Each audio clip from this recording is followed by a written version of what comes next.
Hey folks, it's Neil. I'm the owner of Revolution Pilates and Gyrotonic Studio in Perth, Western Australia.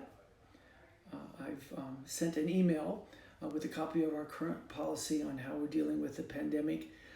It was recently sent. You might want to check your inboxes and spam folders if you haven't seen it. In there, I did promise a video version for those that don't like to read emails.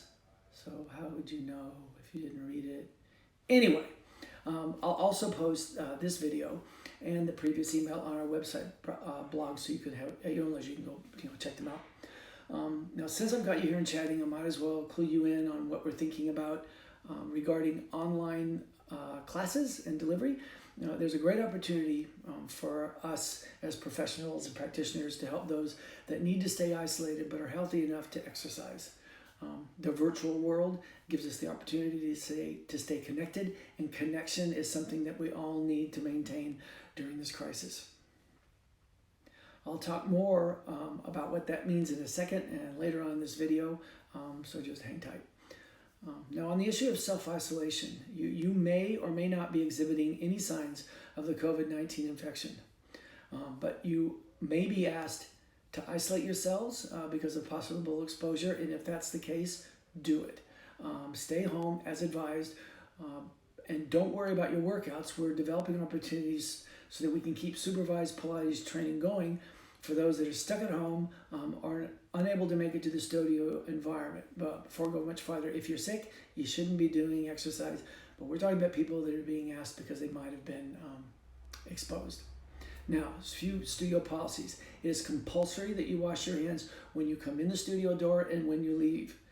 It's also compulsory that you bring a large towel with you into your studio workout to both wipe up your sweat, wipe down the equipment with disinfectant after you use it, and to dry your hands both when you start your session, when you wash your hands, and when you end it. You'll also use a towel to cover any shared pillows or mats or bits and pieces. We'll soon require that students bring their own mats for your sessions. For now, don't worry, we've got plenty in stock for you to borrow. But if you don't have a line on who to buy one from, let your practitioner know. We've got some options that we can tell you about. If you can do that, coupled with what we're doing at the studio to keep you safe, the studio will be as safe as possible.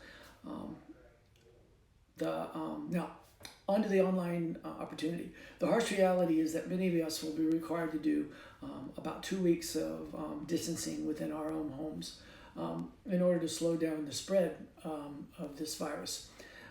It is a frustrating reality, and some of us will be loath to stay in and miss their sessions, but it's imperative that you stay home as requested and be safe, and also by doing that, keeping us all safe. We know that staying fit, though, will improve your immune systems. Pilates is awesome at keeping you fit. So I think the obvious fit or solution here is that you train at home. And what better way to do that and to stay connected with us, your studio family, is to do that with exclusive online classes in real time with your instructors. We should be rolling this out by the end of next week. I'm kind of hoping that the private and group session opportunity might happen sooner, but don't look for it until the end of the following week. We don't expect to stop running the small group classes in-house that we already do, but for those staying home, we'll be able to invite you in to participate on the current schedule. It will be a bit of a testing ground for us, and if it proves successful, I'm hoping to add dedicated online classes, classes that won't have participants in the studio, but will be virtually out in the world doing it. Once I figure out what buttons to push and what software is best to get at, we'll get that sorted. There will be reasonable price structures attached. Just be patient and let me kind of get on top of that one. We really do think that this is an awesome opportunity to keep providing services to the broader community during this time. I also just want to say that I know you all laugh at me when I talk about my online gaming experience, but it looks like it might actually help prep me to get on top of this. So, a few final words. Firstly, the whole scenario that we're going through is uncharted waters. It's all brand new. My to-do list has tripled today alone. There will be mistakes made, but the lessons that we learn will be serious. And if we're all patient and we care for each other, we will get through this with on top of it and with improved systems. I want to make sure that what we do is vital and useful for you. I'm planning on keeping this studio open as long as it's safe to train here. And I'm also committed that we provide online Pilates and gyrokinesis as a solution for those who have to stay home, but also if we're forced to temporarily close the doors until the infection is cleared through the environment. But it's something brand new for us, and I'm hoping you'll email or call me to talk about what works, what you think might work, what you think wouldn't.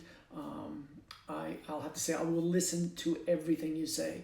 I might not be able to implement your suggestions, but chances are what you're saying will help us to spark a better solution than what we have currently to make sure our studio family is healthy and happy. Secondly, there's been something that's been bugging me about the rhetoric in current media and the term social distancing that we need to do. Honestly, the last thing we need to do is to distance ourselves from each other and stop our social connections. I think we need to use a different term, and I'm going to suggest the term proximity distancing. It's a big, not a very sexy term, but it just describes there's a need for a brief physical barrier of space.